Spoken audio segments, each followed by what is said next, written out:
Bonjour les fans de loisirs créatifs, j'espère que vous allez bien.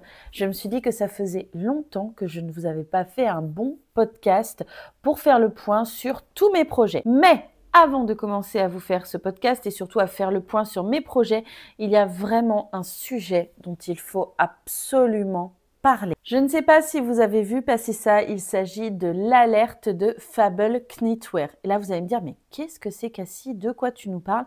En quoi ça va nous concerner dans le monde du tricot, du crochet? Vous allez voir que c'est quand même quelque chose de très important. En effet, ça concerne totalement le monde du tricot et du crochet puisque ça concerne en fait une alerte qui s'est déroulée sur la communauté de tricot anglophone. En effet, dans la communauté du tricot anglophone, il a été révélé qu'il existait un compte Discord sur lequel étaient présents en fait plein de patrons payants ayant été piratés, donc des fichiers qui contenaient des patrons payants qui ont été piratés. Là, vous allez me dire, ouais, enfin bon, c'est rien de très grave, hein. Tu sais, Cassandre, les grands designers, tricot, crochet, c'est bon, ils ont plein d'argent, c'est pas grave, si on leur pirate quelques-uns de leurs modèles, eh ben si, c'est grave. C'est du vol, purement et simplement. Si vous faites le rapprochement avec, par exemple, du vol en magasin, peu importe que vous voliez un grand magasin, une grande enseigne, ou que vous voliez le petit grand-père qui vend ses légumes sur le marché, c'est la même chose, ça reste des marchandises. Et donc, les patrons de tricot et de crochet, ce sont des créations qui viennent de créateurs qu'ils ont mis en vente.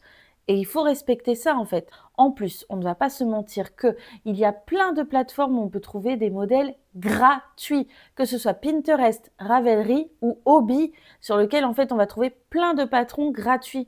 Il y a un moment donné, il faut absolument arrêter de vouloir à tout prix avoir absolument tout gratuitement, même les modèles qui ont été faits par des créateurs qui, eux, ont fait le choix de les mettre en payant. Je vous dis une bêtise, je fais une création en tricot ou en crochet, par exemple ce châle.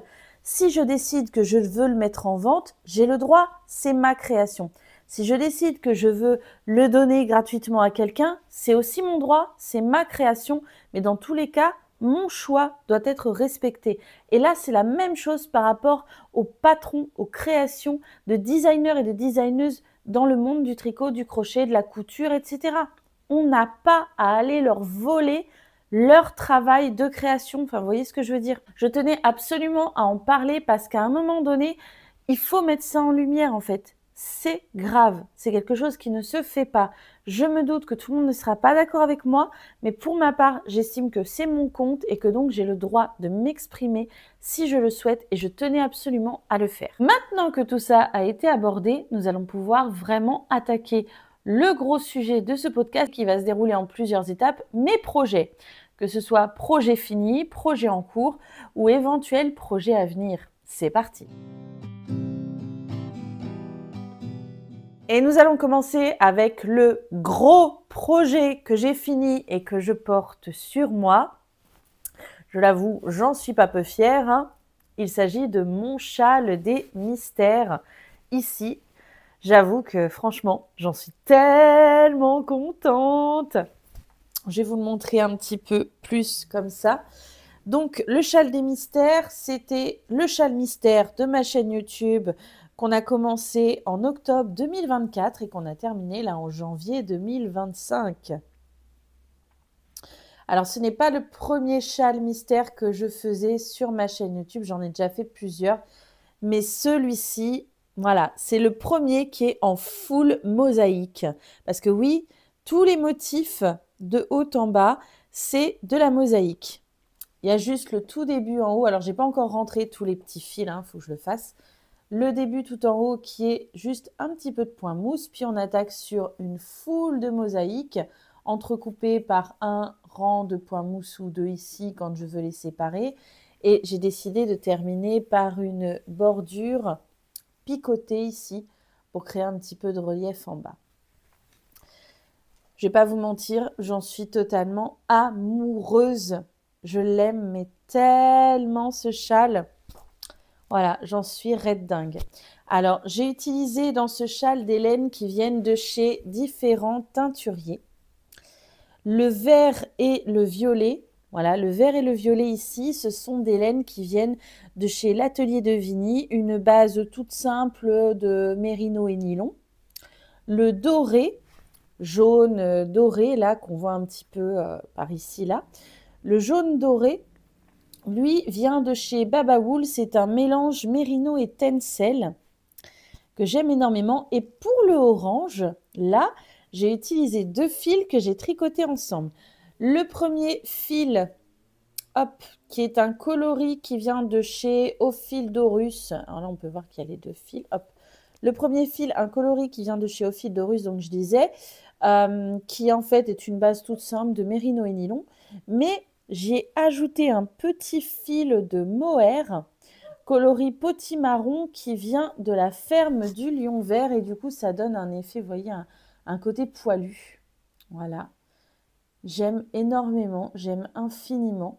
J'avais envie d'ajouter un petit peu de nuance de texture et je trouve que c'est réussi puisqu'on a le côté mat au niveau du vert et du violet avec la base mérino et nylon. On a un côté un peu luisant, un peu brillant avec le doré qui contient du tencel et on a un côté un peu poilu avec le fil de mohair au niveau du orange. Et franchement, je trouve que le résultat se marie à merveille. Moi, j'adore. Je suis totalement fan. J'avais fait le choix de ces 4 couleurs et j'ai improvisé chaque motif de ce châle au fur et à mesure. Au début, je ne savais pas ce que j'allais faire puisque, comme je dis, quand je fais des châles mystères, moi, c'est un peu en freestyle, en semi-freestyle, dirons-nous. C'est-à-dire que je démarre tranquillement en sachant le premier motif. Puis quand on a eu fini donc le premier motif ici en haut, j'ai réfléchi à quel serait le deuxième motif. Voilà, bon, je l'ai fait. Ensuite, j'ai réfléchi au troisième motif, mais c'est-à-dire que j'ai pas réfléchi chaque motif très longtemps à l'avance, en fait. Chaque motif a été réfléchi, 2-3 jours avant la suite et c'est tout. En fait, même pas. Même des fois, le jour même. J'ai ensuite choisi de répéter un peu les rayures. On peut les voir, donc, les rayures ici en haut, ici, là, là, et on finit aussi par des rayures. Mais je ne savais pas que j'allais répéter ce motif. Voilà, c'est vraiment, je me laisse porter par mon envie, par mon intuition, par mon désir du moment, à chaque fois. Alors, après, les résultats plaisent ou ne plaisent pas, mais du moment qu'à moi, ça me plaît, je me dis que c'est le principal. Et là, c'est le cas. Voilà. Il y aura bientôt le PDF. Promis, promis. Je suis en train de voir pour travailler sur le PDF pour vraiment vous reporter chaque grille de motifs. Parce que moi, je les avais fait papier crayon, en fait, feuille à carreaux. Et moi, je dessine au crayon. Donc, je pense qu'il va falloir que je scanne chaque motif. Ou alors, je sais que j'ai une copine qui avait réussi à les mettre en version Excel et qui m'a dit qu'elle me les passerait parce qu'elle le faisait en même temps. Et elle, en fait, elle remettait les motifs dans l'ordinateur. Donc, voilà. Et sincèrement, il est tellement, tellement agréable à porter. Moi, j'adore porter mes châles comme ça, avec une petite chemise où je mets le col par-dessus. C'est vraiment mon petit truc que j'adore, que je trouve qui vient ajouter de l'originalité à une tenue. C'est rigolo parce qu'un jour, quand on discutait avec d'autres tricoteuses, crocheteuses et une personne qui ne tricotait pas et ne crochetait pas, on parlait de châles et tout. Et en fait, cette personne qui ne faisait ni de tricot ni de crochet, elle a dit « Mais vraiment, en fait, les châles, c'est un truc de tricoteuse crocheteuse, hein. Parce que moi, je tricote pas, je crochette pas et je porte pas de châle et j'ai pas spécialement envie d'avoir un châle. » Donnez-moi votre avis en commentaire. Est-ce que vous pensez qu'en effet, le truc des châles, c'est vraiment quelque chose qui est propre aux tricoteuses, crocheteuses ou est-ce que vous connaissez des gens qui ne tricotent pas, qui ne crochettent pas et qui aiment les châles? Déposez des commentaires histoire qu'on puisse en parler. Donc voilà, ça c'est vraiment mon gros projet fini. Je n'ai pas d'autres projets finis, donc nous allons passer au projet en cours. Dans les projets en cours, il y a des projets, on va dire, prioritaires et des projets secondaires. On va en parler. Le premier projet prioritaire, c'est une demande que m'a faite une personne autour de moi qui est de lui crocheter un petit amigurumi pour la Saint-Valentin. Donc, j'ai décidé de mettre une petite pédale d'accélération parce qu'on est déjà quand même tout début février. J'ai décidé pour faire cet amigurumi de modifier un modèle d'un amigurumi que j'avais déjà fait il y a un moment. Je ne vous en dévoilerai pas trop parce que je ne veux pas que la personne n'ait pas la surprise. Elle veut avoir la surprise, donc je ne vais pas trop vous en dévoiler, mais sachez qu'il y aura un tuto et tout, il n'y a pas de souci. Donc j'ai pris un modèle existant que j'avais déjà réussi. Je l'ai modifié vraiment parce que je voulais pas non plus que ce soit exactement comme ça. C'est juste que je l'ai pris comme référence de base, mais je le modifie. La seule chose que je vais vous montrer, c'est la tête. Voici la tête. Voilà. C'est tout ce que vous aurez. J'ai fait sa tête, je suis en train d'avancer sur le reste. Bon, je ne suis pas une brodeuse, j'ai brodé comme je pouvais au niveau des yeux, du museau, tout ça, mais je trouve que je m'en suis pas trop mal sortie. Donc, il y aura le tuto, et ce sera le premier tuto d'amigurumi sur ma chaîne. J'ai trop hâte.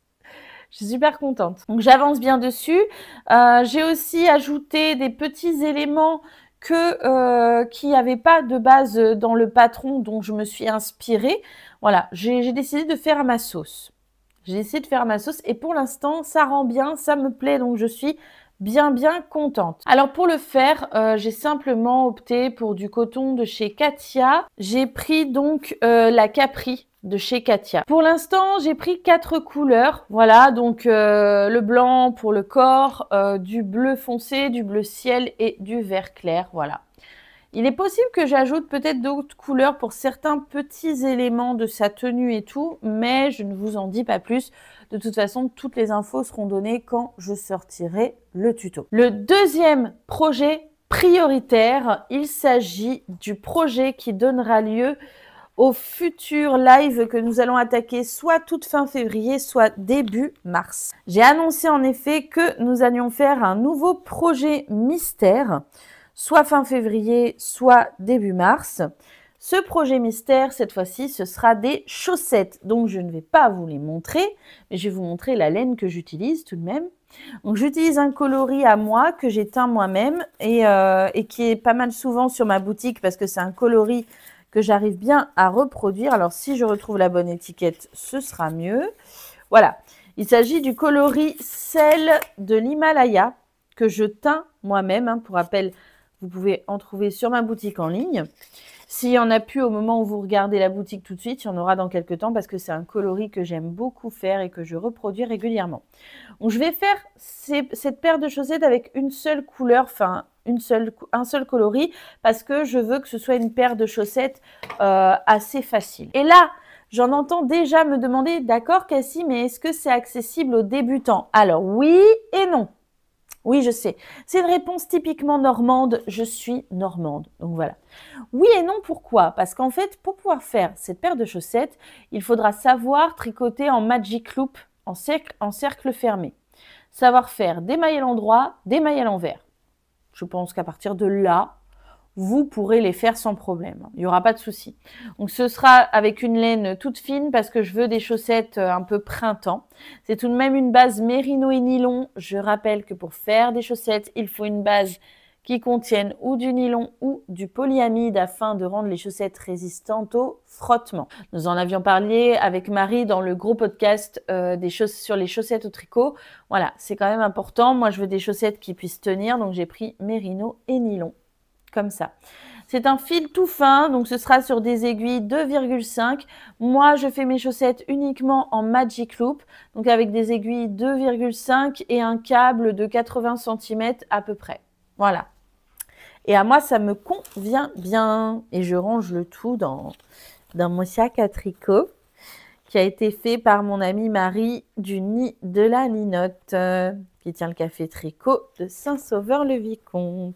Voilà. Donc ça, ce que j'ai évoqué là, c'est vraiment les 2 projets en cours qui sont prioritaires pour moi. J'ai un autre projet, mais qui est, on va dire, un peu plus secondaire. Je vais m'expliquer. C'est un projet que j'avais délaissé pendant un moment. Je l'avais un peu mis de côté parce que je m'étais dit, ça va, j'ai le temps de le faire. En plus, celui-là, le tuto est déjà sorti sur la chaîne YouTube. Oui, il y a déjà le tuto de celui-ci. Donc, voilà, je suis pas pressée. Ce projet, c'est un Sauce Bay Cholette, comme ceci en crochet. Donc le sauce bécholette, je vous rappelle, j'en ai déjà fait un en marron pour moi. Là, je suis en train de le refaire dans des coloris un peu plus roses, un peu plus girly pour ma petite dernière, pour ma fille Nini. Ma petite Nini m'a dit « Maman, tu as des châles. Ma grande sœur, elle en a un châle. » Parce que oui, ma grande, elle a récupéré un châle que j'avais tricoté, le châle Sky and Sea. Elle en est tombée amoureuse, donc elle l'a pris pour elle.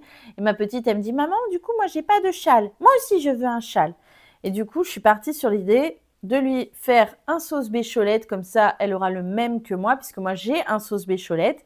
Elle en aura un aussi. Et je pense qu'après, ma grande, elle veut que je lui en fasse un à elle aussi pour que toutes les trois, on en ait chacune un sauce bécholette. Voilà. Donc, ce sont des laines, vous voyez, dans des tons roses comme ça. Il y a 3 coloris. Les 3 coloris viennent de chez Baba Wool, hein. Pour ceux qui ne connaissent pas, mais bon, j'en ai déjà parlé plusieurs fois, Baba Wool, c'est une teinturière qui fait de la teinture éco-responsable et j'adore ce qu'elle fait.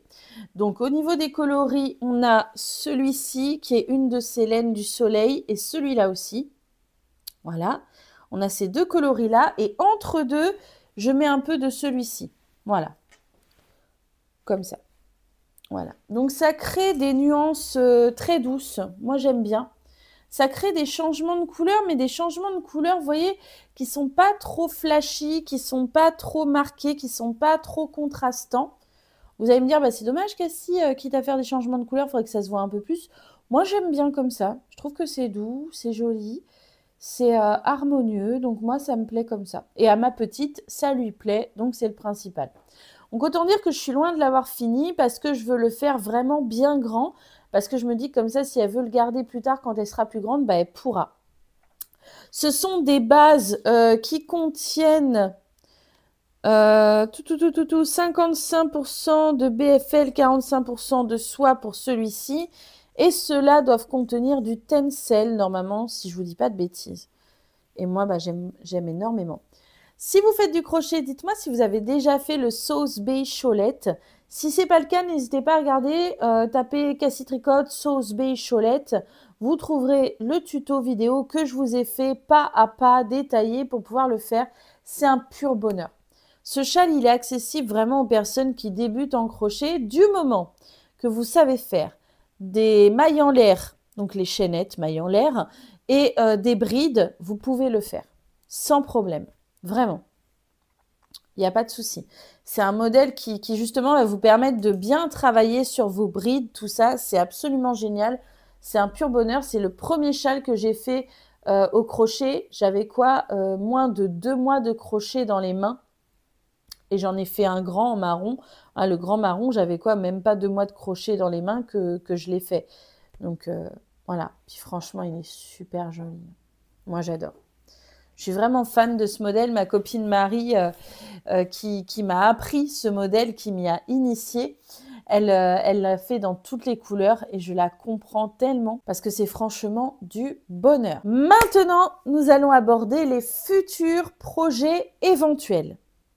Éventuels. Je mets des gros guillemets, éventuels, d'accord? Alors, déjà cette année, dans les projets que je veux faire, je veux absolument faire pour chacune de mes filles un pull ou un gilet. Pour ma grande, je pense que ce sera plutôt un pull. Voilà. Parce qu'elle aime bien les pulls, elle est plus à l'aise dedans et je me dis que ça serait bien. Je voudrais lui faire un pull un peu large parce que j'ai remarqué qu'elle adore tout ce qui est sweat, etc. Donc, je vais partir sur un truc un peu large. Voilà. Je ne sais pas si vous vous souvenez, mais j'avais fait une vidéo retour de craquage de quand j'étais allée à Stockomanie. J'avais ramené des laines Grundle et j'avais expliqué avec ces laines tout ce que j'envisageais de faire. Alors, pour le pull de ma grande, je pense que je vais mettre ces 2 laines-là et je pense que je vais tricoter les 2 fils ensemble. Voilà. Donc, c'est un bleu, bien bleu électrique avec du noir. Et je me dis que de tricoter les 2 fils ensemble, d'habitude, je ne suis pas adepte des grosses aiguilles. Mais là, je me dis que ça pourrait être pas mal parce que ça ira plus vite. Voilà. Je pense que je ferai un modèle sans couture avec raglan parce que je trouve que c'est le plus facile, le plus simple pour tricoter un pull sans couture. Voilà. Je pense qu'en tricotant ces 2 fils-là ensemble, je partirai sur des aiguilles 5,5, 6. Ouais, mais je ferai un échantillon d'abord, de toute façon. J'ai envie d'un pull un peu large. Par contre, au niveau du point, j'imagine bien un pull en côte perlée, un truc comme ça. Je me dis que ça pourrait être très chouette. En plus, en tricotant les deux fils ensemble, je pense que ça pourrait être super joli. Ma grande aimait déjà du S, donc ce serait un modèle de pull taille adulte. Bien sûr que je déclinerai les explications en plusieurs tailles dans le tuto. Voilà, et dans le patron, c'est normal. Histoire que voilà, vous puissiez le reproduire de manière inclusive. Vous prenez le pull Mercredi Adams que j'avais fait pour ma grande, bah, ça va de la taille XS à triple XL. Pour moi, ça me semble assez normal. Même si ça demande, du coup, faudra bien que je calcule tout ça, mais je pense que ce serait sympa. Un pull bien chaud avec un col un peu montant peut-être. Je suis pas encore complètement décidée, je vais voir. Pour le gilet de ma petite, de base, j'ai flashé sur ce turquoise un peu foncé là. Parce que ma petite dernière, le turquoise, ça lui va hyper bien. Et ce turquoise, j'envisageais de l'associer avec ce rose clair. J'avais déjà fait un pull turquoise et rose à ma petite, mais clair. C'était le pull hiver et printemps ou entre printemps et hiver, entre hiver et printemps, enfin bref. Je vous mettrai l'image, il y a le tuto vidéo qui va jusqu'à la taille 10 ans, voilà, qui est en plusieurs tailles. Et donc, je me dis, faire un gilet avec ce turquoise en base, de base, peut-être ajouter des petits motifs roses, ou alors, une fois que le pull est tricoté en turquoise, peut-être broder des petites fleurs roses, des choses comme ça. Soit en rose clair comme ça, soit en rose un peu foncé. Je suis plus fan avec le rose clair, moi. Moi, je trouve que c'est plus joli. Voilà. Mais de base, voilà, dans mes projets de cette année, je veux vraiment faire un pull, un gilet à chacune de mes filles. C'est vraiment quelque chose qui me trotte dans la tête, qui me travaille. Je veux vraiment que ça fasse partie de mes projets de l'année. En parlant de pull et de gilet, j'ai aussi un autre très gros projet que j'espère pouvoir mener à bien cette année parce que ça fait 10 ans que je tricote et en 10 ans, je n'ai fait ce projet qu'une seule fois pour moi-même donc. C'est-à-dire me faire à moi un pull. Ouais. En 10 ans de tricot, je n'ai fait qu'un seul pull pour moi-même parce que d'habitude, je préfère tellement tricoter pour mes enfants, pour mes proches, tout ça. Les seuls trucs que je me suis fait pour moi, ça a été des chaussettes et des châles. J'en ai fait quelques-uns de châles quand même pour moi. Mais en termes de pull pour moi-même, eh ben, j'en ai qu'un. Et c'était à mes débuts au tricot, donc autant dire que bon, il est sympa, hein. Mais c'est le pull que je mets quand je suis à la maison, pas tellement pour l'extérieur. Je l'admets bien volontiers. J'ai déjà choisi en plus les laines que j'aimerais bien utiliser pour ce pull et je crois que je suis un peu tombée sur la tête, je suis un peu folle puisque je veux utiliser des fils fins. Je crois que je suis un peu folle hein, parce que je mets une taille 48. Donc autant vous dire que me tricoter un pull en fil fin, va pas falloir que je sois pressée. Hein. Va falloir que j'ai le temps. Je sens que ça va être le projet que je vais monter quand j'aurai fini vraiment mes projets entre deux. C'est-à-dire, je pense après ce sauce bécholette, certainement.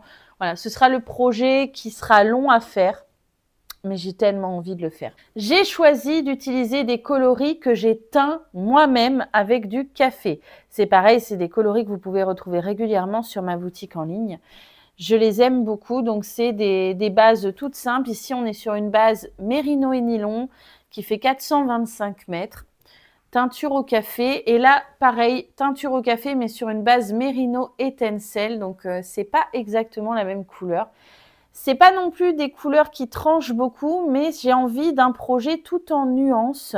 J'avais pas envie d'utiliser 36 couleurs. Je voulais pas un projet très coloré, contrairement à ce châle-là.